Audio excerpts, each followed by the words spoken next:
came to me at the end of it and say, "Why do you do this?" I say to him, "I think I'm an eco-evangelist." Because it's only an evangelist who keeps doing what they do every day. They preach to the same people and they don't get tired even when they preach to the same people every day because they believe in the message.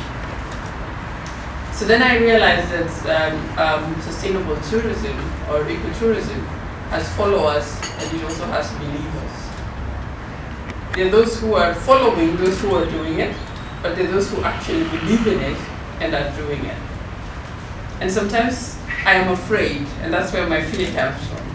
I'm afraid that a large part of the tourism industry are followers and not believers. Just like Christ had followers and then he had disciples. And he had those who believed in him. So that's what I thought seriously about Lorraine's question yesterday. I said, I am so afraid that a large percentage of those who are claiming the sustainable tourism level are not believers. They are just followers because that's where everybody seems to be going and we don't want to be left behind. So let's join in and let's do something. Let's do and let's talk about it for 10 years. Those who know me know my famous example of tourism businesses who paint a classroom in the areas where they work. They buy paint, they go and paint a classroom and report it as a sustainability initiative. And they put up PowerPoint slides in meetings and say, we painted that classroom. They never tell you which year they painted it. So they could be using the same slide for 10 years. And they call that sustainable. Those are wannabes. Those are the followers who think there's something I can get out of it, but I really don't want to do it. So that is my fear. I don't know what your fear was from yesterday's question from Lorraine. And because that is my fear, I will keep evangelizing sustainable tourism until they get converted and become believers. So now you know what your fear is. You're going to hang on to it and make sure that you do something about it. So this morning, those are my opening remarks, by the way, so don't expect any other opening remarks. I'm done with my opening remarks. Yeah. It's also to challenge you to think what it is that you picked from yesterday's presentation, what challenged you the most. And I made a commitment to myself that I will try. I know the tourism industry, private sector sometimes is not very responsive, but I will try and ask them this question, as practitioners themselves. What is their biggest fear about tourism tomorrow? And I don't want them to tell me Al-Shabaab and insecurity. I want them to talk to me about environmental and people issues that they think will affect the tourism industry tomorrow. Is it poverty? Is it hunger? Is it climate change? What is it that they're so afraid of as the tourism industry? And if they're so afraid of it, what is it that they're doing about it to make a difference? Maybe when we start with them telling us their fears, then we can know which message to evangelize and what to look for. Right? So I will say, share with us very, very briefly an overview of sustainable tourism in Kenya, but I'll just focus on two things, on engagement and barriers. Who is engaging? And as I attended that function, it was a good moment of reflection. And this particular presentation was actually motivated by participating in the 20th anniversary of ecotourism in Kenya. And I asked myself, I looked around the room, and one of my disappointments was that the same people that I saw more than 15 years ago, 17 years ago, were the same people sitting around the room. The same tourism operators who joined Ecotourism Kenya 15, 20 years ago were the same ones participating in the 20th anniversary celebration. And I kept asking myself, Is sustainable tourism exclusive?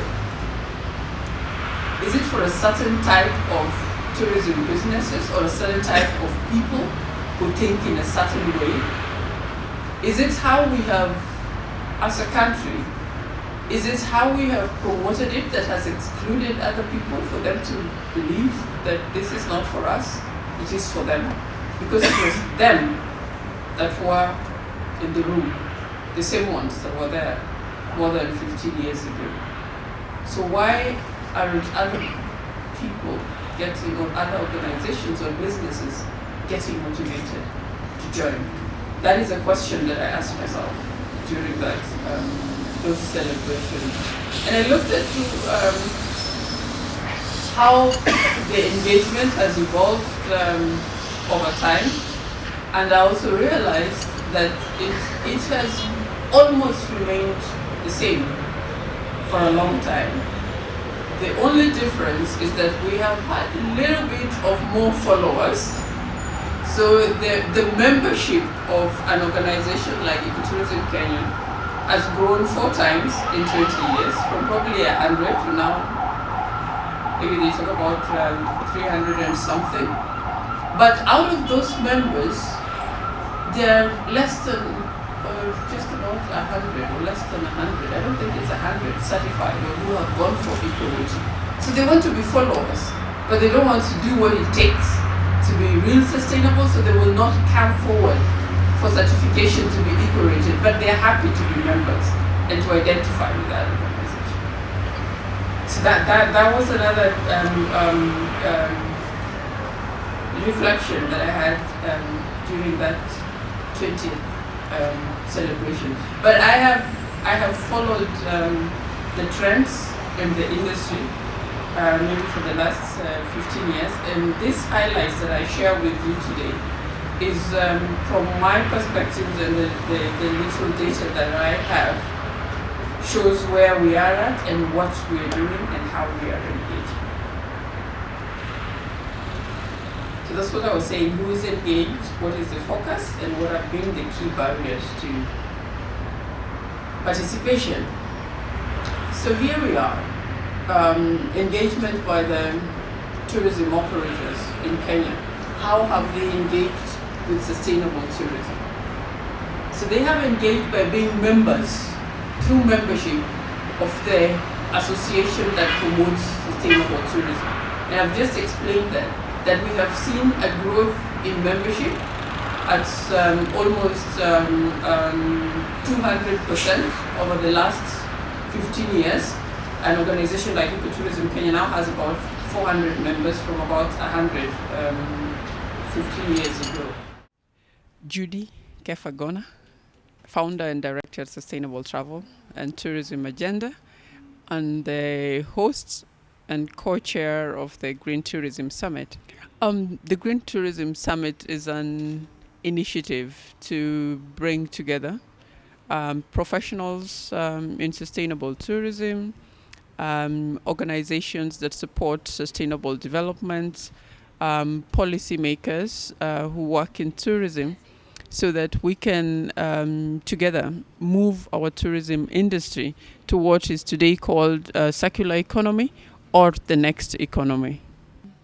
To use the words of one of the speakers yesterday, I think what we're gathering here are 2 things. What are the issues that we cannot ignore as tourism, but we are also gathering information on what has been done and what can be done. This is the purpose of this meeting. We have people who have done it, delegates and participants, speakers who have done it and proven that it is possible. There are those who are sitting around the table and have a number of issues that want to be clarified, which can form the subject of the next green tourism. So we're gathering the issues, but we're also having an opportunity to share the solutions that already exist. Yes. What stands out for you? What stands out for me is that tourism has no option but to be sustainable, because tourism depends a lot on natural resources. All these resources are depletable. if tourism does not take responsibility for the resources that support the industry, then we're looking at an industry that will be extinct in a few years, or we will be left with nothing but urban tourism. If we don't take care of our oceans, if we don't take care of our wildlife, if we don't take care of our mountains, if we don't take care of our rivers, our savannas, we will have no basis for tourism in this country. All right. The Mazingira Awards are recognizing our communities who are the custodians of our natural resources, the ones who have the knowledge and have always relied on indigenous knowledge to protect these resources. They know best how to interact with their own communities. They know best the significance of these resources. And we realize that there are a number of them who have been working very hard in their own little ways at grassroots level to make a difference using what they have. And they are protecting our resources, or they are innovative enough to come up with products that are biodegradable or eco-friendly.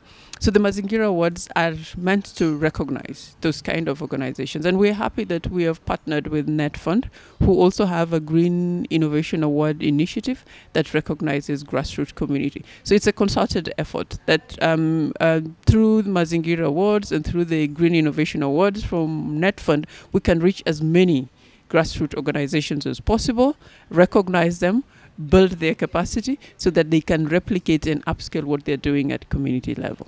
Which areas are you awarding? We are awarding the Mazingira Awards in energy, conservation initiatives.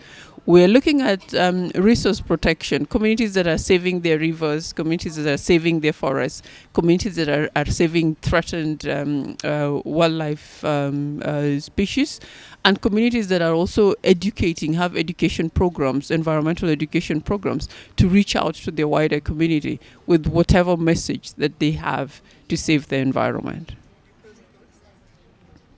My closing thoughts: if tourism in Kenya ignores the sustainable or green development agenda, in a few years we will be scrambling for the bottom piece of the tourism pie, because the world is informed, the traveler is informed, the train has left the station.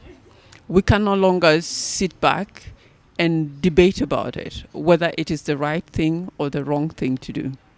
We have no option but to get on the bandwagon. And yesterday we agreed at this meeting that sustainability is everybody's business. So in as much as this summit is focused on tourism, all other government departments and all other sectors of the economy must work together towards what we are now referring to as the next economy.